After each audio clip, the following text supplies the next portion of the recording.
ये जो हिंदू समाज में ये चला हुआ प्रचलन अलग अलग व्रत रखने का, कि अगर ये व्रत रखोगे तो बेटे की उम्र बढ़ जाएगी, बच्चों की उम्र बढ़ जाएगी, अगर ये व्रत रखोगे तो पति की उम्र बढ़ जाएगी, ये बच्चे के लिए, पति के लिए, परिवार के लिए, सुख समृद्धि के लिए, ये सब ढंगोसला है।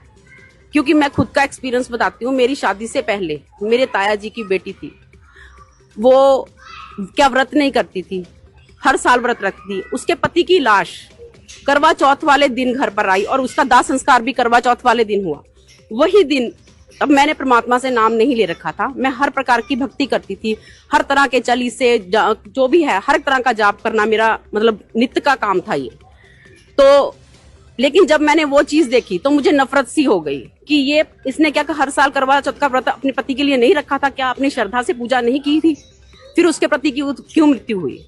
जब मेरी शादी हुई, परमात्मा ने मुझे अपने शरण में ले लिया एक ही साल में, तो मैंने कभी भी कोई एक साल में जरूर व्रत रखा, वो भी मतलब मन से नहीं, एक सामाजिक की तरह से, लेकिन मैंने आज तक कभी कोई व्रत नहीं रखा। मुझे परमात्मा की इतनी कृपा मेरे ऊपर हुई है कि मुझे व्रत रखने की जरूरत ही नहीं पड़ी। लेकिन मेरे घर में कोई भी, और दूसरी बात, जब मैं इस घर में आई तो मेरे घर में परमात्मा से नाम दीक्षा लेने का कारण बताया गया था कि हमारे घर में लगातार मृत्यु हो रही थी। जैसे पहले मेरे जेठ, उनको करंट लगने से मृत्यु हो गई, वो जवान थे, शैलर में काम करते थे।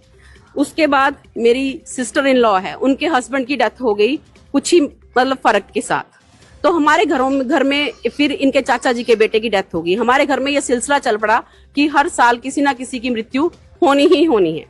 लेकिन जब 2006 में मेरी शादी हुई है, 2007 में, 2006 में मेरे ससुर जी ने और मेरे पति ने, वो भी इतनी भक्ति करते थे, दंडौत करके जाते थे माता के, लंगोट पहन के दंडौत करते थे, और दंडौत करते हुए ही वैष्णो देवी हर एक माता के जाते थे। तो उन्होंने जब नाम ले लिया तो हमारे घर में, ये परिवार में जो सिलसिला था मौतों का, तो उसके बाद रुका। सबसे बड़ा जीवन दान होता है जो हमें परमात्मा ने दिया, आध्यात्मिक ज्ञान दिया, जीवन दान दिया। संत रामपाल जी महाराज जी के कृपा से ही ये सारा कुछ हमारे परिवार में हुआ।